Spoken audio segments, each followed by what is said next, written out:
Сельское хозяйство – одна из важнейших отраслей в республике. Какие направления этой сферы сегодня особенно интенсивно развиваются, каким необходима основательная поддержка и как состояние сельского хозяйства соотносится с обеспечением продовольственной безопасности страны.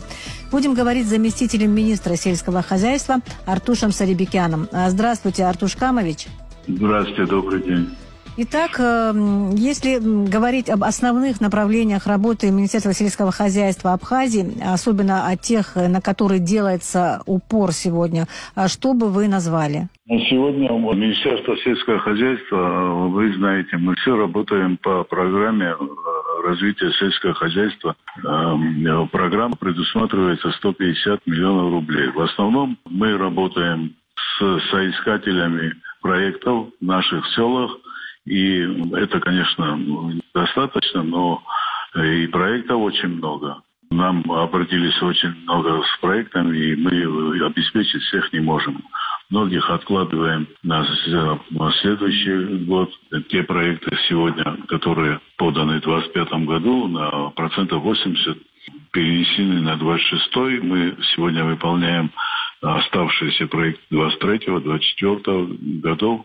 И пока что работаем вот в рамках этой программы. Основной упор делается на многолетнее насаждение. Это наши традиционные культуры. Это и цитрусовые, и субтропические культуры, и так далее. А в каких районах они именно эти проекты распространяются? Где больше просят? Охвачены все районы, но большая часть, в основном большая часть в Ачамчирском районе проектов и в Удаутском районе.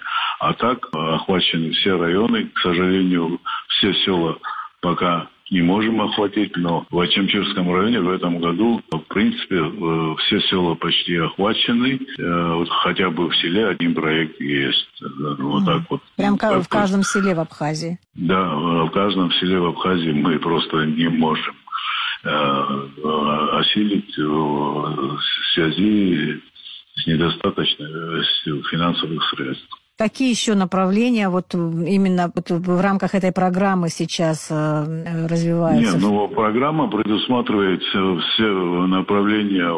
Это и растениеводство, и животноводство, и пчеловодство, и переработку продукции сельского хозяйства. Во всех этих направлениях мы работаем точно. В этом году, конечно, только лишь исключили животноводство при приобретении молодняка крупного рогатого скота. Почему?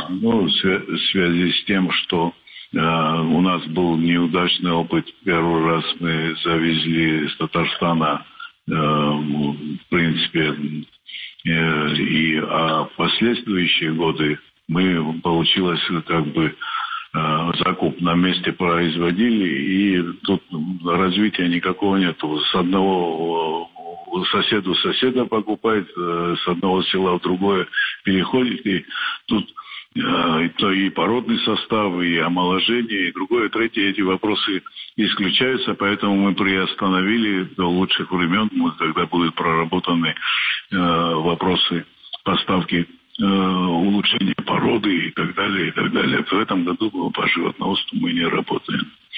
А так по всем направлениям. То, что касается продовольственной безопасности, я вам в двух словах скажу. Продовольственная безопасность – это одна из главных целей аграрной, экономической политики любого государства. И любое государство стремится к продовольственной безопасности. Этот процесс беспрерывный. И это состояние, при котором у всех людей есть физическое и социально-экономический доступ к безопасным продуктам, которые должны они получать. Тут много факторов, зависит от нескольких факторов. Это состояние всего сельского хозяйства, сельхозпроизводства, экономические условия, природные условия, экология. Много факторов. И что сказать, определяется обычно продовольственная безопасность – это 9 позиций, 9 продуктов, которые считаются когда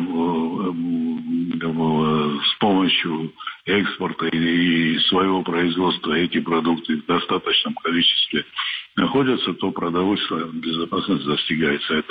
Это хлеб, хлебобулочные изделия, картофель, овощи, ягоды, бахчевые, сахар, масло, растительное молоко,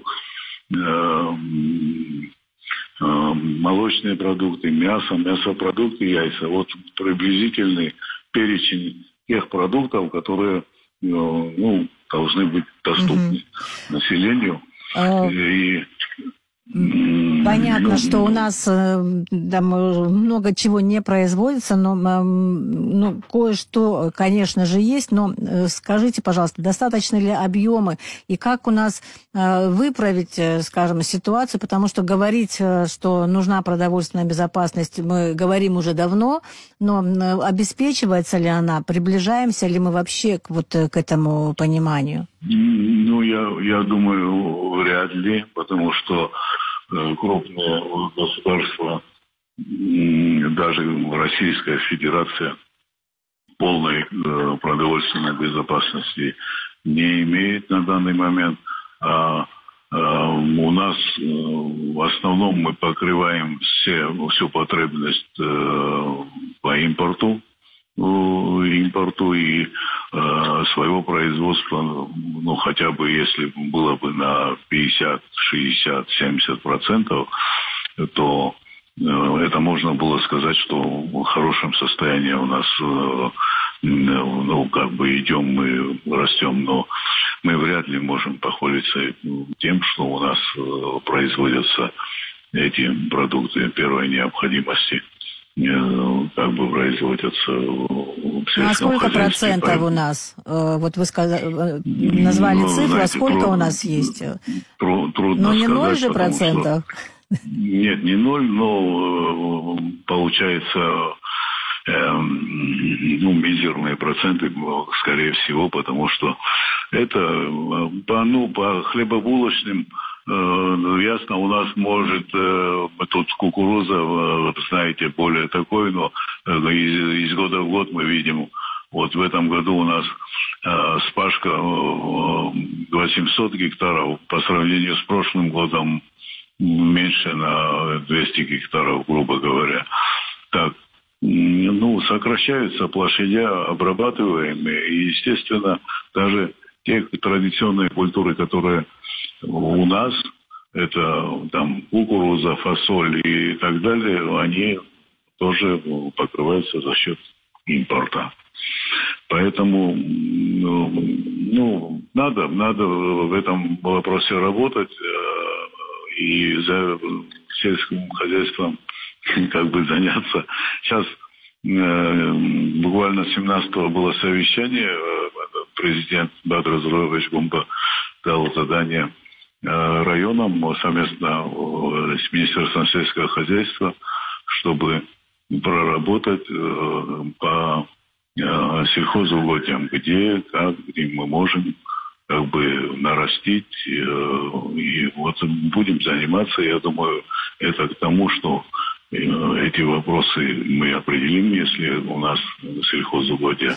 Вы сейчас говорите конкретно о каких-то территориях, да, которые под посевы? Понимаете, сельское хозяйство, если, допустим, по какой-то большой глобальной программе говорит в общественном секторе, то нужно определить, где это будет, на каких землях. Вы понимаете, что немного вопрос щепетильный. В последнее время очень много земель перевод земель был из категории в категорию.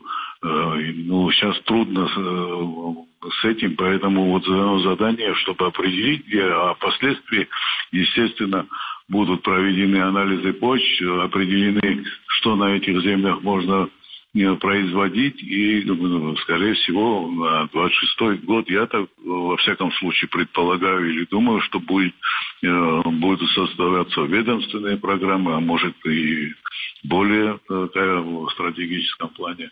программы, и поэтому не заниматься сельским хозяйством это точно. В мире нет сильного, крепкого государства, где нет хорошего сельского хозяйства, как бы сказать. То есть какие практические шаги по поручению президента вы сейчас намерены делать? Я имею в виду министерство, да? То есть выезжать на места, измерять какие-то территории, да, инвентаризацию проводить. Как это будет выглядеть? Какие конкретно мероприятия надо будет провести? Я думаю, это в рабочем порядке со следующей недели идет договоренность, что где-то со вторника мы определимся и начнем эту работу, и как бы должны иметь данные и, наверное, уже по территориям, по участкам, где, как, почему. Со следующей недели эту работу начнем проводить. Как будет выглядеть эта работа?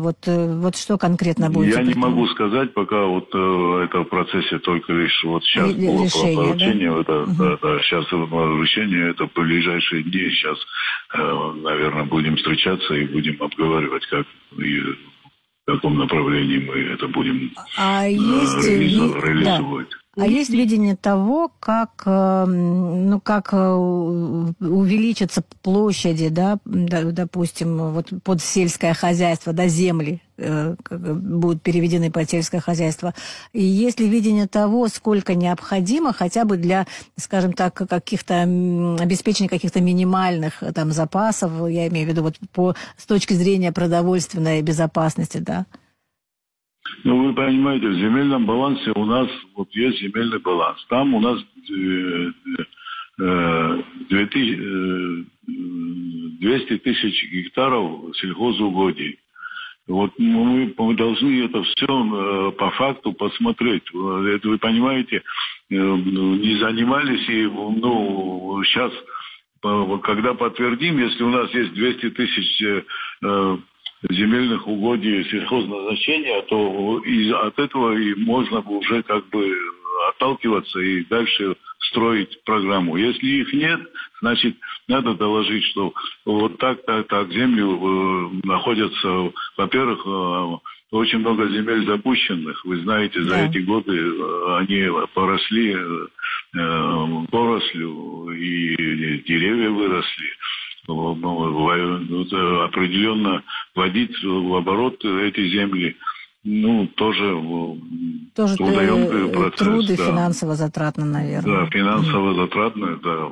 Поэтому надо как бы поработать и дать всю информацию, в каком состоянии и как мы можем это все привести в состояние более эффективное.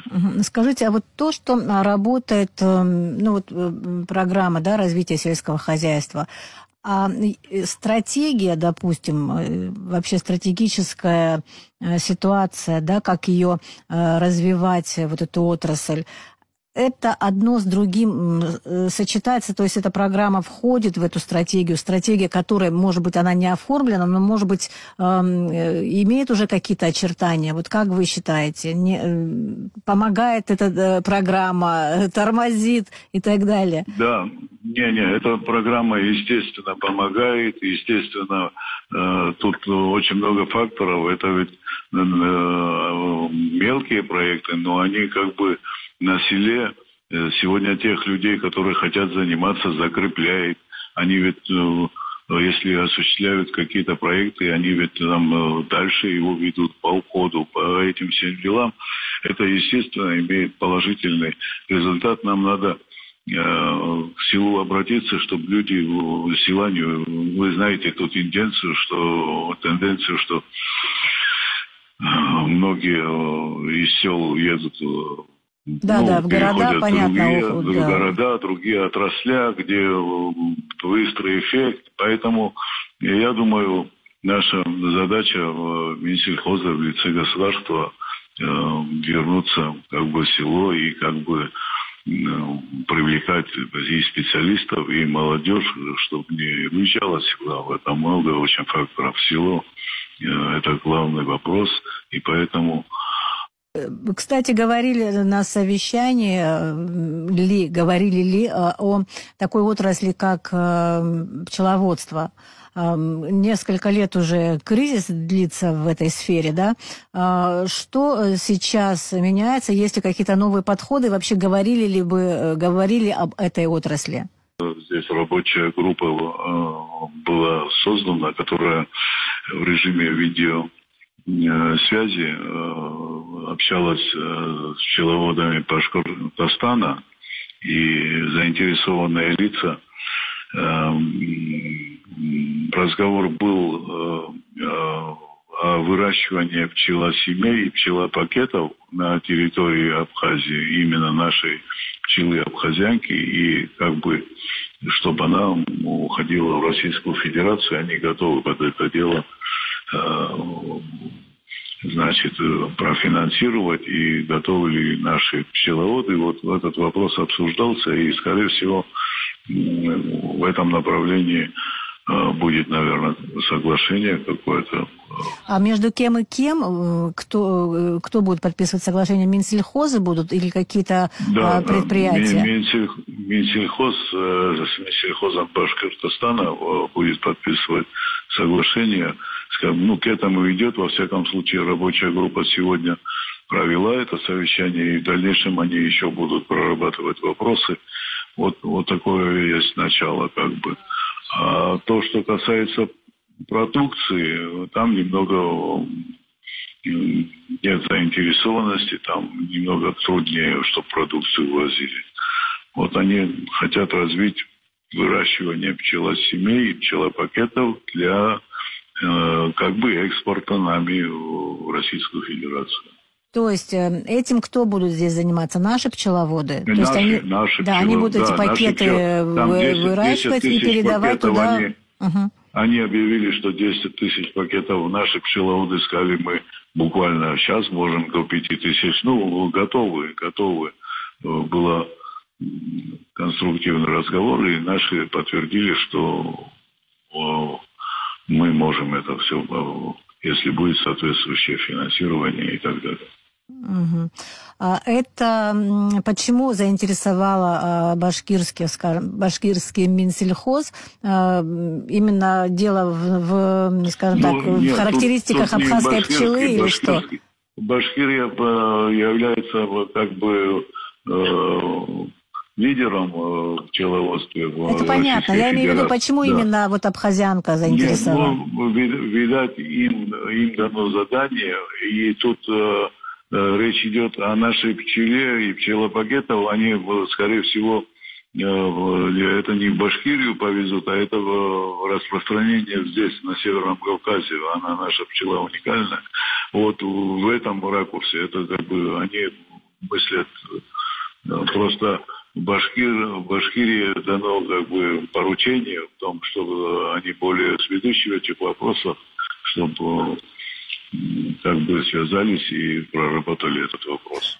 Что касается того, что наша пчела, наши ульи погибали очень на протяжении 3 лет, и сейчас вроде все не совсем стабильно.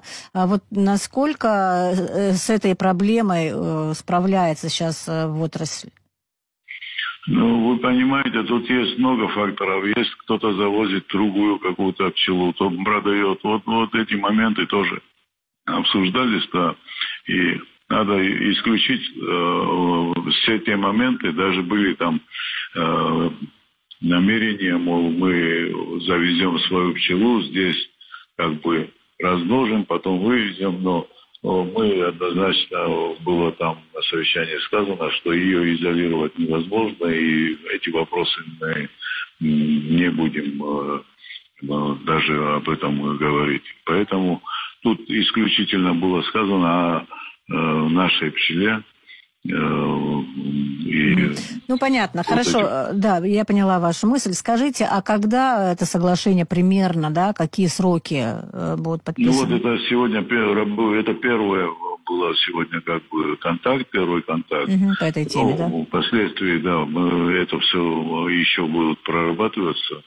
Я сейчас не могу сроки назвать, но по мере, готовности.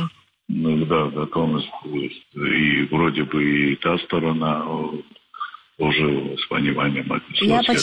Я почему спрашиваю, вот задаю второй раз вопрос вот про ситуацию пчеловодства. Я хочу понять, пошла тенденция на улучшение вот этой отрасли после того, как эти пчелы болели, там ульи заражались и так далее. Сейчас, в этом году, лучше или же ситуация пока не поменялась? Нет, сейчас однозначно сказать, что лучше, но стабилизировалась, будем так говорить, вот в таком плане. Поэтому дальше будет, я думаю, это прорабатываться. Тут вопросов, то, что болели, есть много вопросов и неподтвержденные есть. Там выступали на днях пчеловоды, называли, я с ветеринарами общался, там называли какие-то болезни, которые, они подкарантинные вообще, и так что я не хочу об этом говорить, поэтому и оно не подтвержденный факт, что эти карантинные у нас есть. Вы сейчас хотите сказать, что мы так и не выяснили, чем болели и болели ли пчелы? Да, не выяснили, потому что это процесс такой, надо брать пробы, надо ввести в Российскую Федерацию лаборатории, и после всего этого говорить... уже определенно говорить результат. Скажите, тогда лаборатория, да, у нас никак вот не приблизить этот момент для того, чтобы не... я имею в виду для наших пчеловодов, чтобы это все дело не вывозить, чтобы это все оперативнее было вот в таком горячем режиме. Да, я понял. Вопрос в ветеринарной службе было профинансировано, там не довезено было какое-то оборудование, которое сейчас не получилось, но вроде бы аналог есть, они довозят, и, значит, остается вопрос реагентов, и этот вопрос тоже обсуждался с Башкирией. В общем, мы в следующем году, я надеюсь, что будем со своей лабораторией, но ее надо аттестовать, чтобы вывозить мед, и наши данные лаборатории принимались в Российской Федерации. Скажите, пожалуйста, что будет происходить с другими направлениями? Вот что-то интенсивно развивается у нас в сельском хозяйстве? Вот вы... знаете, есть какие-то моменты, где без нашего участия где-то инвесторы приходят, там есть... Там посадки голубики, есть и по цитрусовым, бывший совхоз Пухора, там София, есть и в Гагаринском районе. Инвесторы тоже, там 3-4 примера есть, где подключились и работают в этом направлении. Так что это, в принципе, тоже направление, в основном на цитрусовых и культура голубика. Понятно. Это коммерческие проекты, все ясно, они уже довольно известные, да.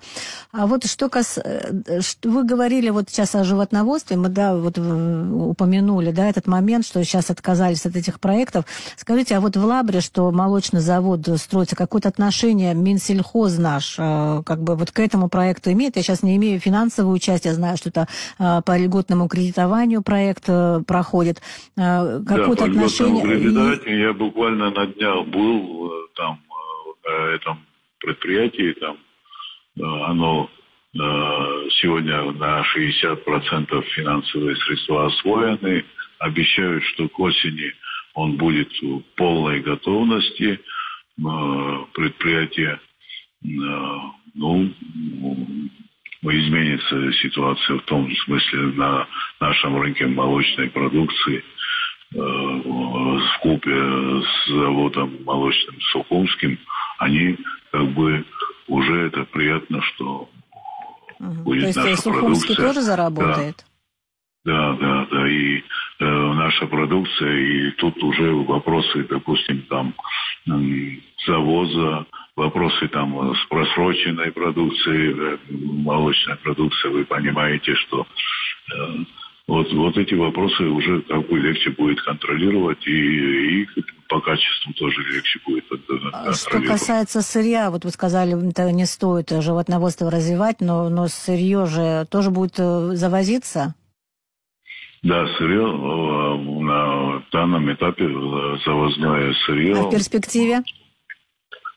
А в перспективе, если мы должны, мое мнение, что в каждом районе должны быть, как и раньше, насколько это возможно по земельным ресурсам, животноводческие фермы. В каждом районе хотя бы 2-3 хорошие фермы должны организоваться, мое мнение. Спасибо вам большое. Я напомню, что мы говорили с заместителем министра сельского хозяйства Абхазии Артушем Сарибекяном, говорили о том, как сегодня развивается сельское хозяйство, какие сферы необходимо поддерживать и как состояние, ситуация в сельском хозяйстве соотносится с обеспечением продовольственной безопасности страны. Спасибо большое.